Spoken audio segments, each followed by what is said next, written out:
దేవునికి మహిమ కలుగును గాక. క్రీస్తునందు ప్రియమైన దేవుని వల్లరా బాగున్నారా? దేవుని కృపలో మనం అందరం బాగున్నాం. దేవుని యొక్క సముఖమందు సజీవుల లెక్కలో ఉన్నాం. ఈ పరికరం ద్వారా మనం ఒకరికి ఒకరం ఈ రీతిగా మరి దేవుని గురించిన మాటలు పంచుకోవటానికి మరి ప్రకటించడానికి మరి దేవుడు ఎంతగానో సహాయం చేసి ఉన్నారు. మీలో అనేకులు మరి చాలా విషయాలు మీకు తెలిసిన విషయాలు మరి వాట్సాప్ అని, ఇన్స్టాగ్రామ్ అని, ఫేస్బుక్ అని పంచుకుంటూ ఉంటారు కదా. ఒక మంచి విషయాన్ని పంచుకోవటంలో తప్పేమీ లేదు.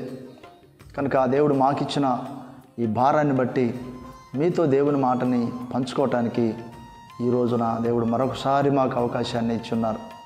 రండి, ఒక అద్భుతమైన విషయాన్ని మీతో పంచుకోవాలని ఆశపడుతూ ఉన్నాను. లూకాసు వర్తమానము 7వ అధ్యాయము 36వ వచనం నుండి 50వ వచనం వరకు ఒక వృత్తాంతం రాయబడి ఉంటుందండి. ఒక వృత్తాంతం రాయబడి ఉంటుంది. ఇక్కడ ఒక స్త్రీ ఒక పరిచయని ఇంటికి యేసుక్రీస్తు ప్రభువారు భోజనానికి వచ్చినప్పుడు ఒక స్త్రీ ఆయన దగ్గరకు వస్తుంది.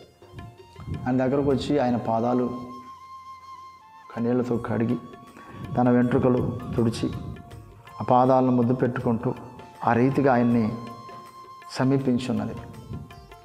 అతను ఆ భోజనానికి పిలిచినటువంటి అతను యేసుక్రీస్తు ప్రభువారిని అపార్థం చేసుకుంటాడు. ఆమె ఎవరో తెలియదు ఆయనకి.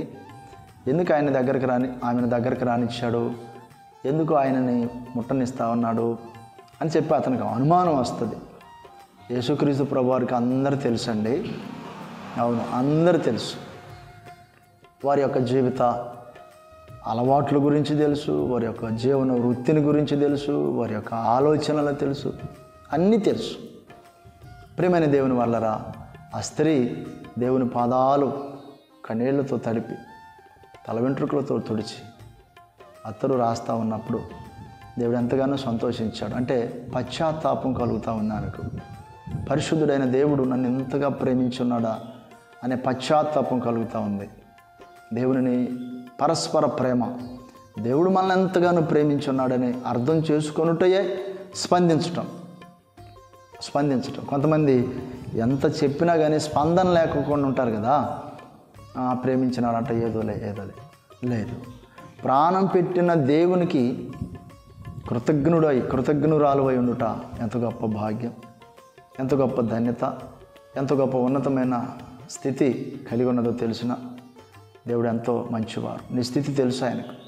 కొంతమంది అపరాధ భావంతో ఒకప్పుడు ఆ తప్పు చేశాను, ఏ ముఖం పెట్టుకుని వెళ్ళని దేవుని దగ్గరకు ఎలాగ దేవుని సమీపించగలను, ఇక నా పని అయిపోయింది, ఇక నేను లోకంలోనే జీవిస్తా అంటూ లోకానికి ఇక బానిసలై ఇక మొదటి స్థితి కంటే కడపటి స్థితి మరి చెడ్డదగును అన్నట్లుగా జీవిస్తూ ఉంటారు.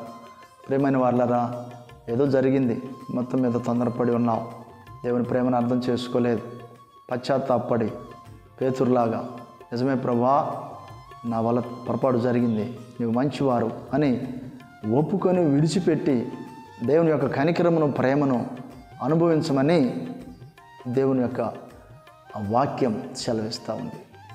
దేవుని యొక్క నడిపింపుకు మనం అప్పగించుకోవలసిన వారమై ఉన్నామని దేవుని యొక్క వాక్యం సెలవిస్తూ ఉంది. దేవుడు చాలా మంచివారు. దేవుని బిడ్డ, ఆరంభంలో ఒకవేళ ఆసక్తిగా ఉండి ఆసక్తిని కోల్పోయి ఉన్నావేమో, దేవునికి దూరస్తురాలుగా మిగిలిపోయి ఉన్నావేమో, మరి ఆ నామకార్థమైన స్థితి గుండా వెళ్ళటానికి అలవరుచుకున్నావేమో, ఒకసారి ఆగి ఆలోచించు. దేవుడు నిన్ను ఎంతో ప్రేమిస్తూ ఉన్నాడు.